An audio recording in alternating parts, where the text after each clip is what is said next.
dua pemain timnas Indonesia, Marcelino Ferdinand dan Witan Sulaiman, membuat geger media sosial. Di saat menjalani TC di Turki, Witan justru memakan mie instan di sela istirahat mereka. Pasalnya, mie instan dinilai bukan makanan yang tepat dikonsumsi oleh pesepak bola profesional. Kenapa? Karena kita tidak punya uang. Hal ini membuat netizen geram. Namun asisten pelatih timnas, Nova Haryanto mengatakan bahwa dua pemain tersebut sudah ditegur oleh ST. Bukan hanya keduanya namun semua pemain timnas ikut ditegur untuk menjaga pola makannya. Kebakaran jenggot. Kabar ini sendiri rupanya turut disoroti THO 247. Bahkan THO 247 menuliskan kedua pemain tersebut berpeluang terancam sanksi berat dari pelatih Shin Tae-yong. Sejatinya, memakan mie instan bukan menjadi hal besar bagi seorang atlet. Asalkan mereka tidak mengonsumsi mie tersebut secara rutin atau berlebihan. Yang menjadi masalah adalah pemain-pemain tersebut kini tengah mengemban tugas penting, jelang bertanding di Piala Asia 2024 di Qatar. Pemain keturunan Indonesia, Jai Idzes resmi mengumumkan bahwa ia sah menjadi WNI. Pengambilan sumpah WNI dipimpin Kepala Kantor Wilayah Kementerian Hukum dan HAM DKI Jakarta. Didampingi oleh anggota Komite Eksekutif PSSI Endri Eriawan, Jai Idzes langsung naik ke ruangan untuk menjalani prosesi sumpah. Pengambilan sumpah dilakukan pada pukul 8.30 waktu Indonesia Barat. Jai merupakan pemain naturalisasi ke-7 yang dinaturalisasi pada masa kepemimpinan Shin Tae-yong. Jordi Amat, Sandy Walsh, Ivar Jenner, Rafael Struijk, Shane Patinama, dan Justin Hubner yang sudah lebih dulu menjadi WNI.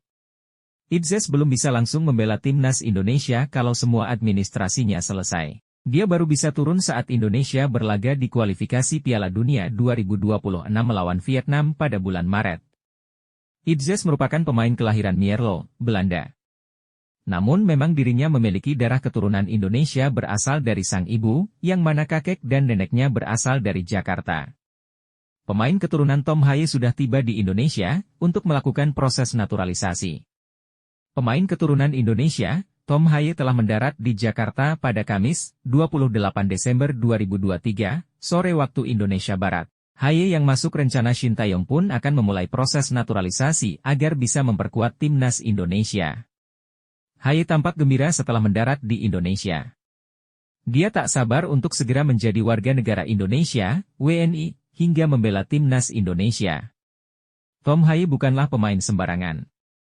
Di level junior, Tom Haye pernah membawa timnas Belanda U17 juara Piala Eropa U17 2012. Ia juga pernah mengecap 9 penampilan bersama timnas Belanda U21.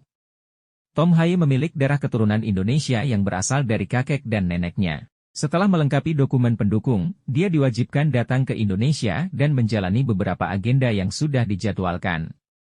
Jika berjalan mulus, Haye bisa cepat memperoleh status warga negara Indonesia, WNI, dan diharapkan segera memperkuat timnas Indonesia. Pelatih KV Mechelen, Besnik Hasi, berharap Sandy Walsh dan timnas Indonesia tak bisa berbicara banyak saat berkompetisi di Piala Asia 2023. Perjalanan Sandy Walsh bersama timnas Indonesia ke Piala Asia 2023 tak mendapatkan respons positif dari pelatih KV Mechelen, Besnik Hasi. Pasalnya, Besnik Hasi menilai, tenaga KV Mechelen sangat dibutuhkan seusai tim asal Belgia itu tengah berupaya untuk menghindari zona playoff degradasi. Terlebih lagi, KV Mechelen menelan kekalahan dari Charleroi dalam lanjutan Liga Belgia 2023 hingga 2024 dengan skor 1-3. Kekalahan itu membuat KV Mechelen menempati urutan ke-10 klasemen sementara Liga Belgia dengan raihan 22 poin dari 20 laga. KV Mechelen hanya berjarak 2 tangga dari batas aman zona degradasi yang dihuni oleh RWDM dengan torehan 21 poin dari jumlah laga serupa. Namun, KV Mechelen dipastikan tak bisa diperkuat Sandy Walsh saat melanjutkan kiprah di Liga Belgia melawan Gent pada 20 Januari 2024.